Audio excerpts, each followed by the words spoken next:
വന്നാ എടാ മൂത്ത അഭിനയിച്ച സിനിമയുടെ പ്രിവ്യൂ കണ്ട എങ്ങനെ ഉണ്ടായിരുന്നു? യോ കൊള്ളാമോ എന്നാ? സിനിമ തീർന്നതിന് ശേഷം പ്രൊഡ്യൂസർ ഇരുന്ന് കരച്ചിലായിരുന്നു. സിനിമ അത്രയ്ക്ക് നല്ലതാ?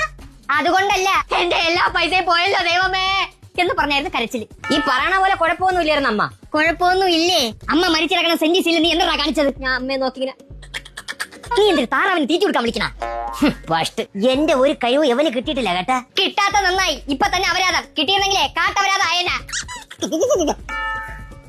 പൂക്ക് കിട്ടുമെന്ന് ഉറപ്പായി. മ്യൂസിക്കെങ്കിലും കൊള്ളാൻ പോടാ.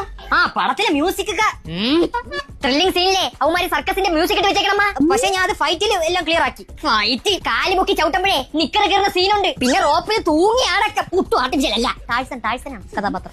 ഇവ ഇങ്ങനെയൊക്കെ പറയണമെങ്കിൽ വെച്ചാ പടം ബ്ലോക്ക് ബസ്റ്റർ ആണ്. ഡയറക്ടർ എനിക്ക് വാക്ക് തന്നിട്ടുണ്ട്. ഈ സിനിമ തിയേറ്ററിൽ ഇറങ്ങാതിരിക്കണേ നല്ലത്. അല്ലെങ്കിൽ നമുക്കാർക്കും വീട്ടിന്റെ പുറത്തിറങ്ങാൻ പറ്റൂലേ. ഇതൊക്കെ നമ്മളെ കയ്യിൽ കിട്ടണമായിരുന്നല്ലേ? എങ്കിൽ സിനിമ ഷൂട്ടിനിടെ തന്നെ അവിടെ പൊട്ടിത്തെറിച്ചാനാ.